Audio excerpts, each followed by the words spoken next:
Hey guys, just on my way to the gym Monday here in Milan, and I'm just about to get my first back session in for the week.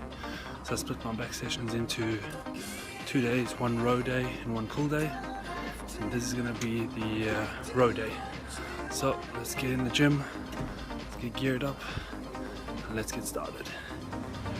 Alright guys, I'm in the changing room, got all my gear ready. Yeah, most important, I got my my water with my BCAAs in, and a little bit of glutamine as well. That keeps me repaired during the workout. Alright, let's get to it. Here we go. Hey guys, welcome to another session of Sculptured Fitness here with Ryan. So as you heard in the beginning of the video, today we're going to do a back row day.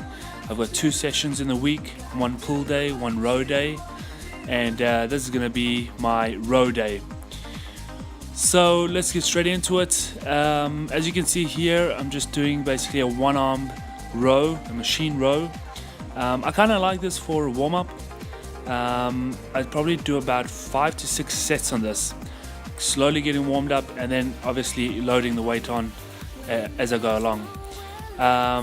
Obviously I like to do the one arm as a warm-up, just based on the fact that I can equal out my back. I do sometimes have a problem with my hips, that one is higher than the other. That's partially due to the work that I do, and in doing so I also find that one of my shoulders are higher than the other, which does lead to an imbalance when you're looking at me from the back.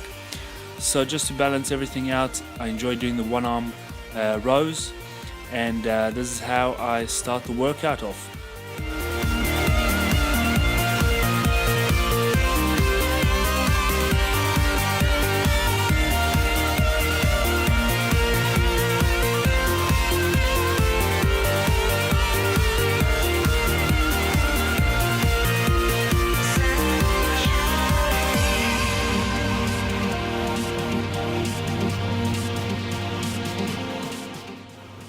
Okay, so just a little tip while you're actually doing, or while you're watching this and you try to perform your one-arm machine rows. With any types of rows that you do, it's really important that you get a stretch through the lats and you pull with your lats. You pull with your back. A lot of people and a lot of guys, they tend to pull with their arms, they tend to pull with their biceps, and it takes a lot of the effect of the back and puts the emphasis on the biceps. It's important that when you're pulling back, that you make sure that you try and emphasize with your mind that you're pulling with your elbow. Pull with your elbow and squeeze your lats back.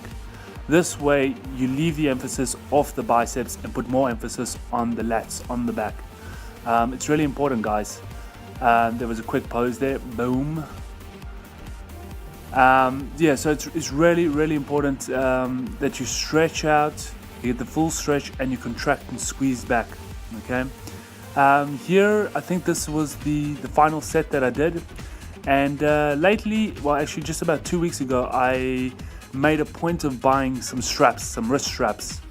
And I've tried it out, and I have to say, for particular exercises, I actually love the feel of them. So here you see for the last set that I'm actually going to use my straps to pull a hefty load. And this is where the straps come in hold. This is where they come in hand, and basically I'm allowed to pull heavier weight without having to worry about my grip in my hands and my forearms and all the burning in my forearms. And so the wrist straps really help to put the heavy load and the emphasis on your back. Obviously, if you're doing it correctly, you'll see that I'm stretching forward and I'm stretching back, squeezing back, stretching forward, squeezing back. So I'm getting absolutely full range of movements, full range of motion during the exercise.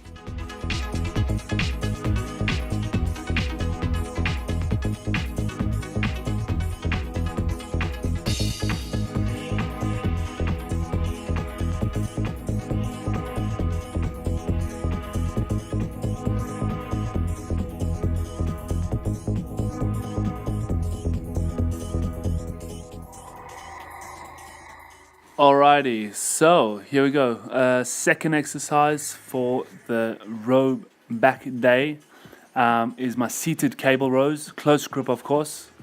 And this is an exercise, I have to say, it's quite a particular exercise. It's, at first glance, it looks like it's simple, but there's quite a few things that you have to take into account. And the first thing that you have to take out of the equation is your ego with this type of exercise. I've seen a lot of guys that are new to the gym, even a lot of experienced lifters that let the ego get the best of them during this exercise. And you'll see a lot of things going wrong. You'll see a lot of back curvature, you'll see a lack of range of motion, things like that. Which obviously you have to avoid if you want to get the full effects, and develop your back. So what you'll see is when I actually start the exercise, what I do is I grab the weight, okay, and I lean all the way back. And I keep my shoulder blades squeezed together and I pop my chest out, okay. Then on the way back up, I slowly come back up and position myself centrally, okay? And you'll see it here as I go. So you'll see I grab the weight, okay? Getting ready, boom. I'm all the way back, squeezing shoulder blades, popping the chest, come back up centrally, and I'm squeezing shoulder blades together, stretching forward, squeezing together. It's extremely important. You can lose your focus in this exercise. You can lose your technique during this exercise, and things can go wrong, especially with your lower back if you're lifting heavy weight and not doing the exercise correctly. So make sure that you're squeezing those rhomboids together and squeezing those shoulder blades back together. Take your time, keep the pace, the tempo of the movement. Keep it as one, control the negative, control the positive, and you're sure enough to get the results. So I think I did about 3 sets here, and then we moved on to our next exercise, which again is an exercise that your ego can get the best of you. I actually never used to perform bent over barbell rows, or in this case bent over Smith machine barbell rows. I never used to really perform them until I learned how important they really are in developing your back. So unfortunately in my gym, I could use a free bar off the bench press, but for now I enjoy using the Smith machine. The one, the plane of movement is singular, and I just enjoy the feel of it. So it's really important when you're doing your bent over rows, okay? First thing you see when I'm actually lifting the weight up there, okay, boom, my lower back's tucked in. It's not curved, okay? There's no curvature in my lower back. I've got my lower back tucked in and I lift the weight, okay, before I even begin the exercise. Then from there, you'll see my legs that are bent, okay? My knees are slightly bent, and my body, my torso, okay, from my lower back up to my shoulders is basically sitting at a 45 degree, okay? What I do then is obviously I'm pulling the bar towards my belly button, okay? Pulling the bar towards my belly button, and again, all I'm doing is on the way down, I'm letting the lats stretch out, okay? Letting my back flare out, and then I'm squeezing everything back together on the way up, okay? A lot of ego lifting with this can get you hurt. So you've got to really be concentrating, be careful, and just lower the weight and get the technique right, guys. That's all that's important, okay? You'll see them squeezing back, okay, bringing it towards my belly button.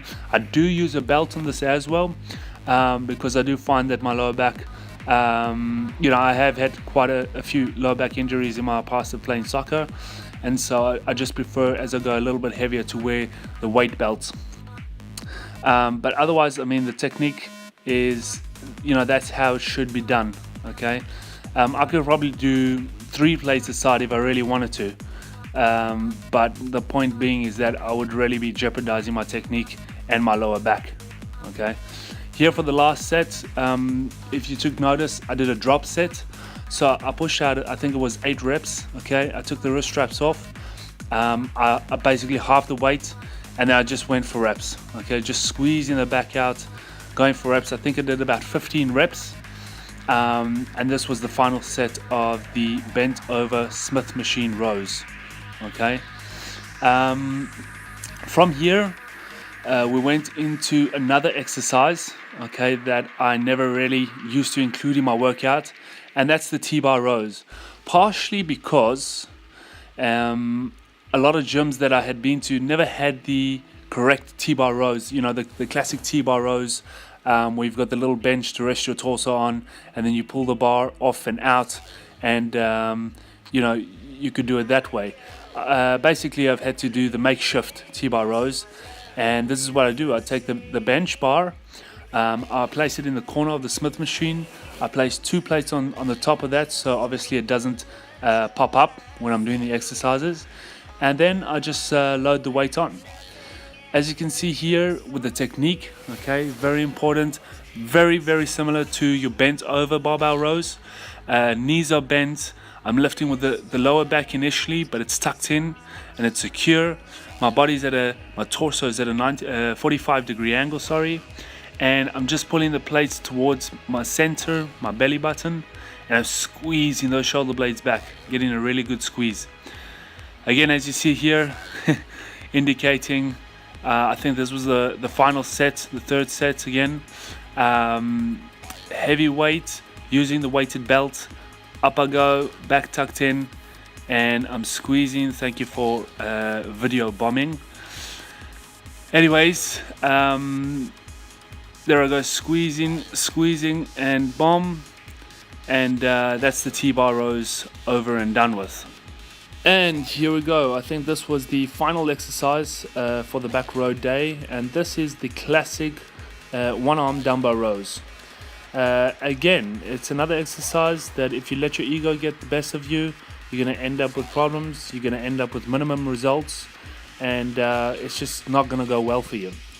So it's important. I mean, I'm lifting quite a bit of heavy weight here, so anytime my back is bent over, I'm using the belt, as you can see, especially with the heavy weight, and I'm incorporating those famous wrist straps as well, just for the grip. Okay, you'll see with the technique here, I got my back pretty much flat and tucked in. Okay, and all I'm doing, one arm at a time, is I'm letting the lat stretch forward, the back stretch forward, and I'm squeezing back. Okay, you'll also see that the dumbbell is actually turned in a little bit at a 45-degree angle. I'm not lifting the dumbbell up straight towards my shoulder, but I'm actually bringing it back a little. I'm bringing my elbow back, so you'll see when my elbow is at the highest point, it's basically at a 90-degree angle. Okay, right there. So basically, guys, yeah, after this exercise, that completed, I think it was 5 exercises for my back row day. It was a great session, and you know, like I said, if you feel that your back is lagging, split your back routines into 2 days. You get 1 row day in, 1 pull day in, as I do. Obviously, there's guys with genetic benefits, as I'd like to say, and you know, they can get away with doing maybe 1 back session a week. But back seems to be one of my weaker points, and so I do split them into 2 days, and that goes for any muscle group really. If you feel that it's lagging, split it into 2 days, get the work done, and fair enough, over time the results will come. Don't forget to like my video, subscribe to my channel. Obviously it is a new channel, but you know, I'm trying to help you, motivate you, and encourage you guys. Obviously it's not a full-time job, so I'm gonna try and upload a video at least once a week. Also get some tip videos going, and maybe some cheesy day in the life of videos, so to speak. So that completed my session. Thank you for watching. If you're interested, join me on Instagram as well at Ryans_sculptured_fitness. There I'm posting pics, some daily meals, some daily motivational quotes as well. So give me a follow on there, and see you next time for the next session, guys. Hey guys, so I just finished the workout. Got my banana on deck, post-workout meal. My regular meal, call it a snack. Whey protein from SciTech. I'll be finishing that up, and I'll see you guys for the next session. Like and subscribe. Stay tuned to Sculpture Fitness. See you next time.